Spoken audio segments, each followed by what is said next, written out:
love America. I love the Constitution. I love the First Amendment. I want to carry and all laws. I love property. And let me tell you something. If you care about your country, read Ludwig von Mises and the 6 lessons of the Austrian Economic School, motherfuckers. From the streets of Melrose Park to the trading floor of the Merc, he's fought for every dollar he's ever earned. And now, with personal liberty and our system of capitalism under assault in America, he's here to seize back our rights from the government. With a cigar in one hand and a copy of the Declaration of Independence in the other, he's Sean Thompson. And this is the Sean Thompson Show. Some folks are born made to wave the flag. Ooh, they're red, white, and blue. While we effort to get our next guest that we just got, I wanted to tell you about how important it is that we speak to him. He's an internationally acclaimed educator with 30 years of experience, including 19 years as a headmaster in Britain. What he teaches kids is what we grew up with, the understanding of individualism. He's a student of the Enlightenment, I think would be the best synopsis. He's also the author of many books. His new book, Sovereignty, John Mappin and the Restoration of Sanity. It's out now. He is Mike Fairclough. Mike, how are you? Very well. Thank you very much indeed. Sean, how are you doing? Very good, very good. Thank you for joining me. And, you know, I often sometimes make fun of our English brothers across the pond because that whole royal thing blows my mind. Honestly. You know, that we 100%. It's so insane to me. These inbred tyrants that somehow gain. I think you guys are just so polite. You, however, seem like you could come over here by me, and I could use your accent to lure people over through curiosity. Don't you think? Possibly. Actually, on the whole kind of royal thing, did you see the former Prince Andrew has been arrested? So he's the first one on the Epstein list to be arrested so far. Yes. So it does feel like the stack of cards is falling down. But no, you're absolutely right. There's I mean, the thing is about Britain is so there's these sort of charlatans who occupy some of these positions. However, our history and our heritage with regards to the land and the ancientness of the land and the kings of old, that's where the real vibe is. And that's why I wrote the book Sovereignty, John Mappin, the Restoration of Sanity, because John himself lives in a castle. He lives in Camelot Castle in the famous Tintagel, the birthplace of King Arthur. So I'm well into the vibe. It's like I dig it like big time as an archetype to empower people. But what's happened is that over the ages, miscreants have got involved and they've robbed the power from the people. Well, it's fascinating to watch, and we share the same affliction, America and Britain right now.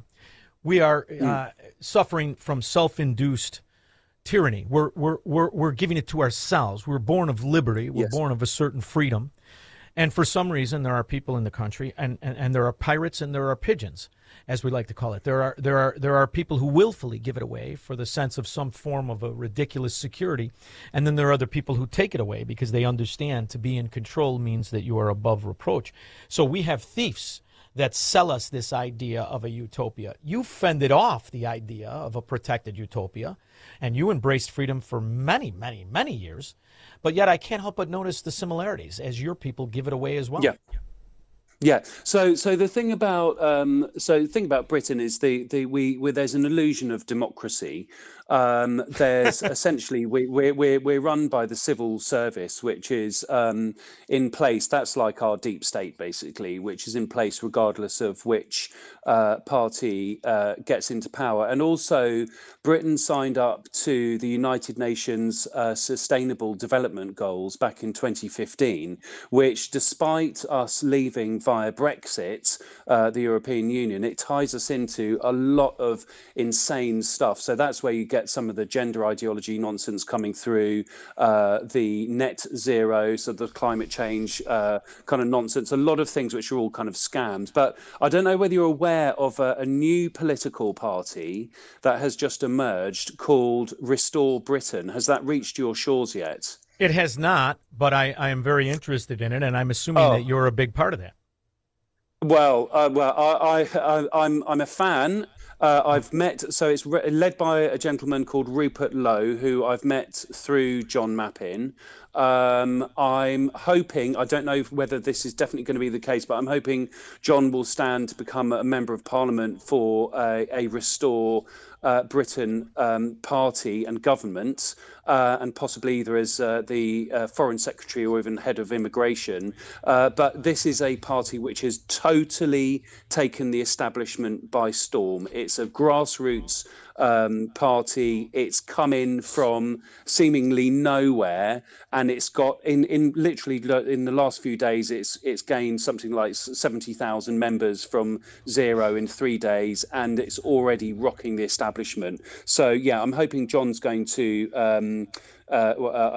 like support the party and stand as a member of Parliament, and we'll see what happens. But there's the thing about Britain is we've got conformists on one side, and then we have rebels on the other. And COVID was the moment when we saw who the real freedom fighters were, and that's actually how I met John as well. So for me, about 3 years ago, I was actually a headmaster of a school. I'd been in the education sector for 30 years, and I was the only serving headmaster or school principal out of 43,500 in the whole of the United Kingdom to publicly oppose the COVID vaccine rollout to children.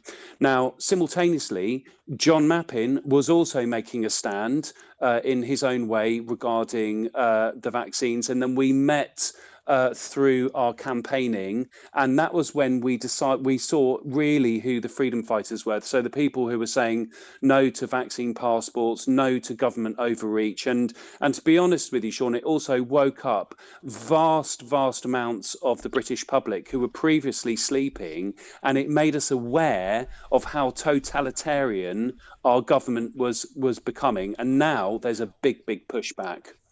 Well, thank God. And, you know, it's interesting. I love the idea that you were in charge of kids and you were in a school. The conformity that existed in my country was because of the schools. I know this. I had kids in school at the time. And to watch the way in which these know nothing, do nothing. Our public schools are a joke. I did not send my kids to public school. The private schools are no better. And what's very interesting, you said something about an illusion of a democracy. Well, I'll match that.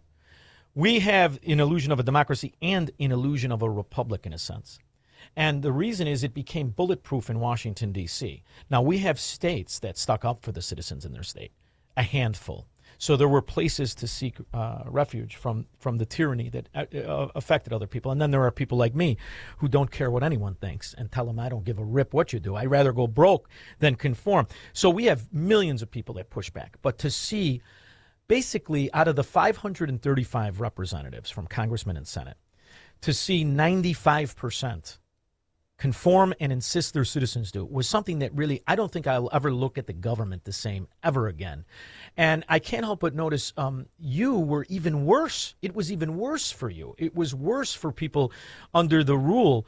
What was it like to fight them off? I mean, you don't have the freedom of speech that we have. How did you do it? Oh, it was extraordinary. I mean, so I had friends who were arrested for being out of their houses or meeting with more than 6 people. There were lots of disruption during the protests. Myself personally, I was reported to the counter-terrorism units for daring to challenge government orthodoxy on the COVID vaccine rollout to children. I mean, it was an extraordinary time. Although I was the only person in education I know who was publicly saying anything, I know a lot of medical doctors who were in Britain, and many of those people lost their jobs or certainly had their reputations attacked. So, but to be honest with you, this is the thing though, I feel that adversity is the thing that makes us stronger. And this is something that I write about in quite a lot of my books. So this book, Sovereignty, John Mappin, The Restoration of Sanity, is my 8th book, but it's probably the 4th one that I've written, which covers the hero's quest and the hero cycle.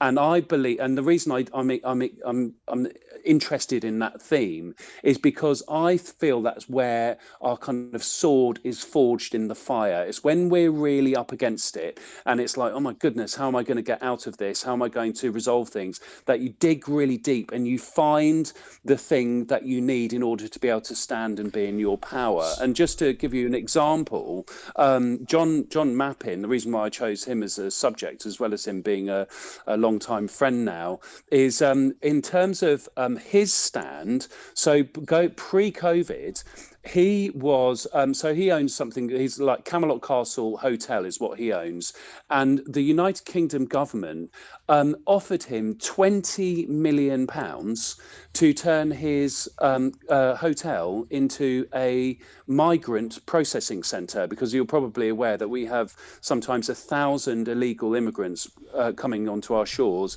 every single day, and the government has been in this process of bribing hoteliers to give up their hotels and turn them into migrant processing centres and let them stay there for ages. And John looked at his local community, which is Tintagel. It's only a small Cornish community of 1,500 people. And he said, look, £20 million would be absolutely lovely. However, I'm not going to sell my soul. I'm not going to do it. Now, he got a lot of stick for that, because it was like, oh, you must be xenophobic or you must be racist or something like that. And he's none of those things. He's very fascinated with different cultures. He's actually married to a Russian, and lots of his staff are from different cultures. This was about protecting his community, making sure that we weren't getting criminals moving into the area, which would then obviously be a risk to children, etc. But it was exactly this kind of heroic stance which drew him to me and which fascinates me about people. But I only think it's really when we're challenged and we find ourselves in these positions that we actually find that inner fire. I don't know whether you agree with that. Well, I was lucky enough to see the story. And there was an expose done on his story. It was fascinating to watch. And I am also from the city of Chicago, which is a legendary, corrupt, mafia-controlled town. And to watch the people who willingly took advantage and then frauded. They were putting illegal aliens in warehouses in America and charging $500 a head. So it was something to watch. But, this is why I was having lunch today with a dear friend of mine. And I said, and he makes fun of me because I tell him, this is the best time to be alive, as I see it. All of the years we read about history. And I will confess, I am a fan of the Knights, and I read a lot about it and love the idea of Excalibur and all of the rest of it. Yes. And I love the creed, right? You're going to stick up for those that can't stick up for themselves. You're going to fight for the righteousness. And the beauty of being older in America is that we also had at the time inundated with fantastic films from the 50s and the 60s, and to watch it, it was fascinating. And I used to think to myself, boy, did we get it easy? We were born here. We were born with all of these rights of liberty and freedom and the individuality. And we also now, I'm lucky enough to see it attacked. And it's attacked often from my hometown, which is a legendary corrupt vehicle, Barack Obama and the rest of it. So I also think it's exciting to recognize that now America, I think we have a far better chance of combating it than you do, sadly. And I love that there's a big push politically. But your system seems very bulletproof in the way my old town, Chicago, is bulletproof. The infrastructure of legendary corruption and people who became very, very rich through that corruption. And the difference, as I see it, is that you, unfortunately, are strapped with what all good people are. You give politeness and the benefit of intent to people who mean you harm. And I'm wondering if you see it that way sometimes. Sometimes, I mean, so in terms of the totalitarian nature of the United Kingdom, England in particular, is extreme. I mean, there's 12,000 people arrested a year for social media posts. It's We've just unbelievable. had Keir Starmer trying to cancel 34 elections, local elections. That's been overturned in a court of law yesterday.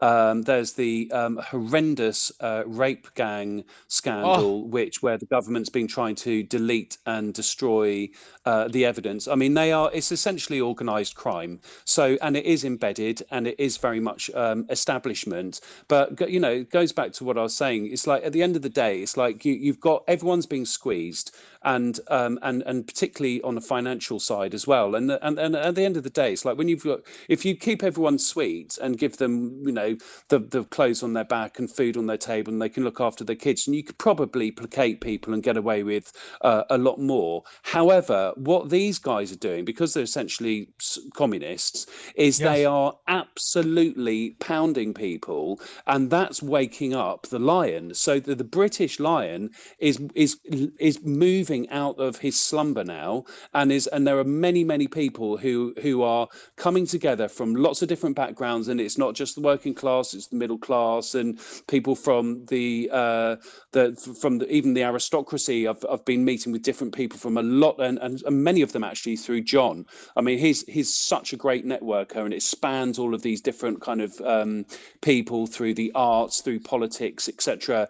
And what we're doing is we're finding there's common ground, and the common ground is that we want to be sovereign. We do not want to be ruled over by these people who are clearly captured partly by globalism, and I've mentioned the United Nations, but there's also the World Economic Forum and the World Health Organization, etc., but possibly also states such as China. I mean, there's been a lot of talk recently about Keir Starmer's links to China, and also Ed Miliband, who's the Environment Secretary, and how they are very possibly compromised because of some of the decisions that they're making. But at the end of the day, you know, we're a nation who won 2 world wars. We have a history of freedom of speech, and as John says, we are an 11th hour nation, and we tend to rise at 11:45. So there might be some sitting back or some look of complacency, but once we've got our swords in our hands, there's no stopping us, I can tell you. Well, you're also the birth of the Enlightenment. You know, this is all, and I'm looking at your resume as a teacher, and I look at what you did, right, for those 19 years. What did you really do? You instilled the principles of the Enlightenment into kids. You taught them how to fire guns and skin rabbits and cook over an open fire and be not only self-sufficient, but self-appreciative, self-loving. And when I watch all of the people that I grew up with that adopt this philosophy of it's better to be in my neighborhood, you have to forgive me, I'm not a smart person, but I grew up in streetwise. Cut me in or cut it out is the mentality. I'd rather be in on this scam than watch it go away.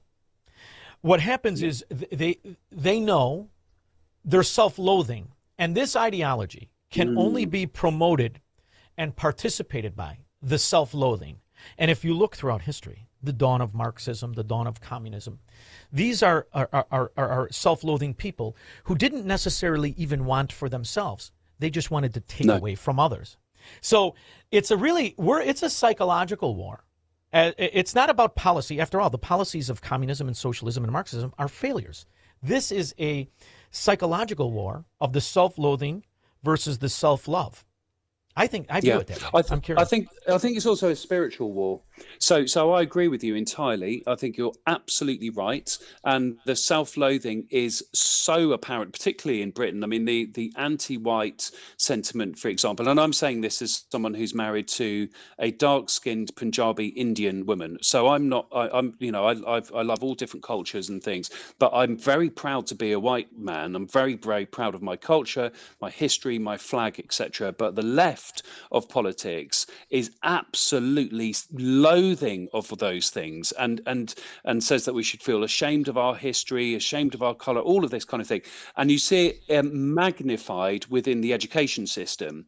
Now, it was interesting because my sort of heyday at my school, which was in an area of socio-economic deprivation, in an area called Eastbourne on the south coast of England, and had 365 children, 60 members of staff, and then a very, very large, it was 120 acres of land which I ran a farm on, and had everything from like a herd of water buffalo, and as you said, like taught the children to shoot 410 shotguns, and skin rabbits and all of this kind of stuff, and every child used to light a fire and cook over the open fire and all of that kind of thing, and everyone was fine with that, including the left-wing media like the Guardian and Channel 4, etc. That was as recent as 2017.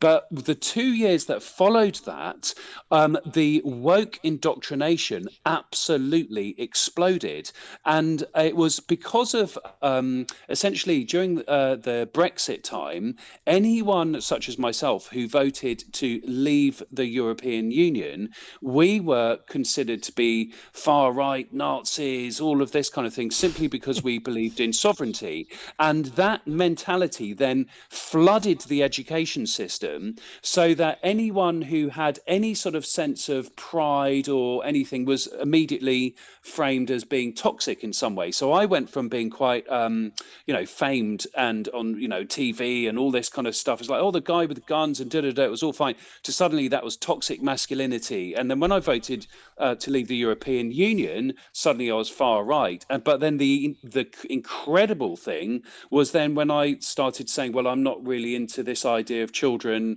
being given a medical intervention, which they don't really need. Suddenly, then I was essentially framed as a dangerous extremist. So the rot within the system is deep, but I think it's actually a battle between light and dark, i.e. Absolutely. Good and evil. That's what I believe is going on.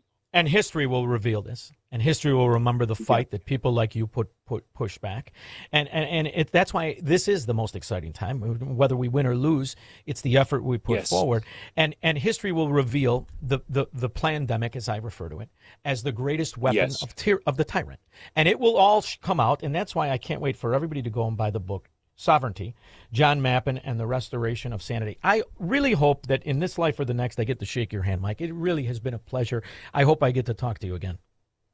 I would love to. I want to come to your hometown. I want you to show me around Chicago and show me where you come from, because it sounds like you've got exactly the same kind of fire that I've got here, and that's exactly the same sort of drive, and we've got the same vision basically. And I'm finding this with lots of different freedom fighters I find across all the world, like Canada, Australia, Europe. Everyone wants the same thing. They want to be sovereign. They want to be free, and we've had enough of being controlled by these captured and, as you say, self-loathing individuals. So it's time for change.